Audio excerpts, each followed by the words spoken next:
Oke, kita ke praktikum selanjutnya yaitu mengenai alat osiloskop ya.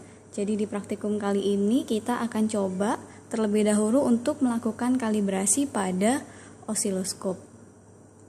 Jadi sebelum ini saya nyalakan, pastikan kalian bisa menghubungkan kabel probe ini dengan osiloskop ya. Jadi osiloskop ini membutuhkan sebuah kabel yaitu namanya kabel probe.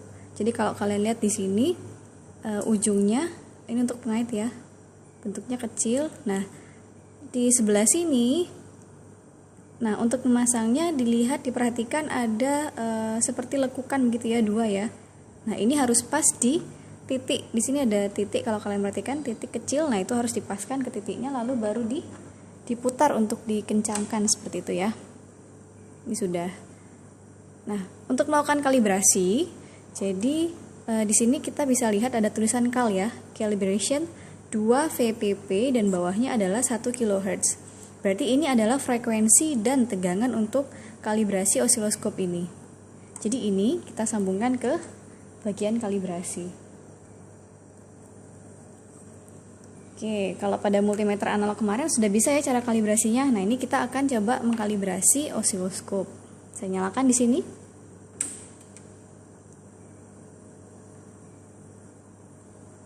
Oke, kita tunggu sebentar. Nah, di sini sudah keluar gelombang kalibrasi ya.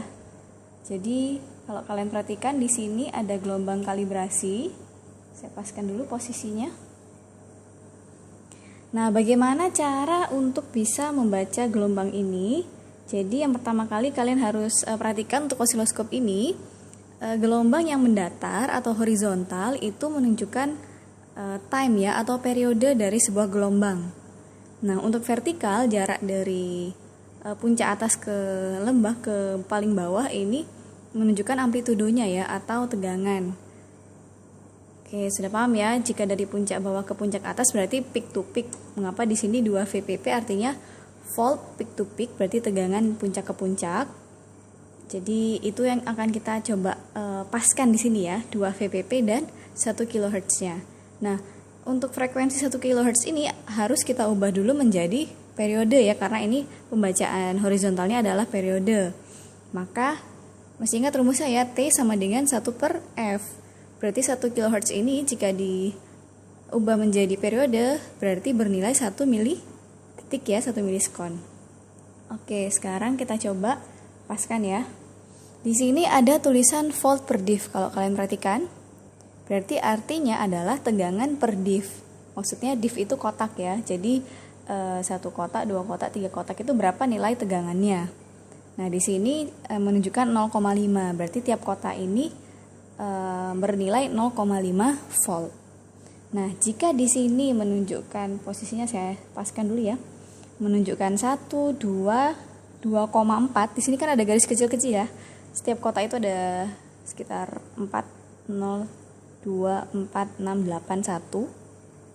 Jadi kalau ini pembacaannya setiap kotak bernilai 0,5 tadi ya.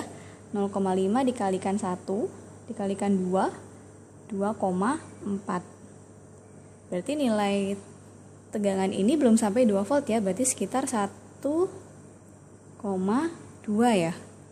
1,2 volt. Karena tadi 0,5 dikalikan dengan 2,4 kotak.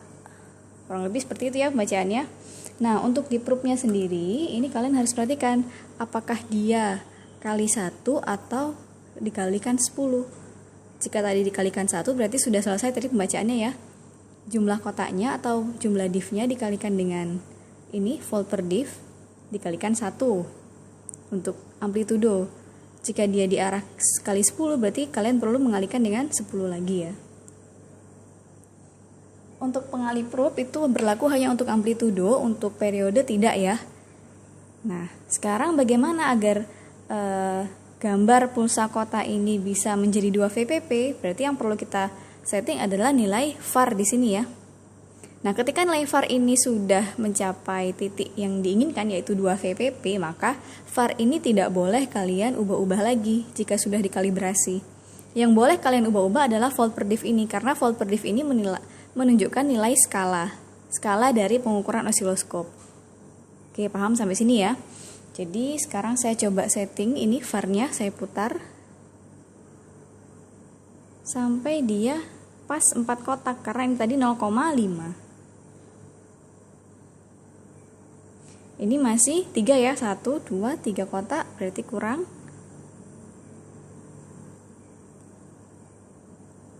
Nah, 1, 2, 3, 4. Sudah 4 kotak ya, 4 dikalikan 0,5 sama dengan 2. Berarti dari tegangan ini sudah menunjukkan 2 VPP. Nah, bagaimana untuk periodenya? Coba saya paskan posisinya ini ya, ada tulisan posisi. Bisa dibaca ya, posisi horizontal ini untuk mengatur posisi vertikal. Saya paskan ke garis agar mudah untuk menghitung kotaknya ya. Dari ujung kiri sampai ke ujung kanan, ini kita baca satu gelombang ya. Jadi satu puncak atau satu bukit gitu ya dengan satu lembah. Jadi dari ujung sini sampai ke ujung bawah sini itu satu gelombang.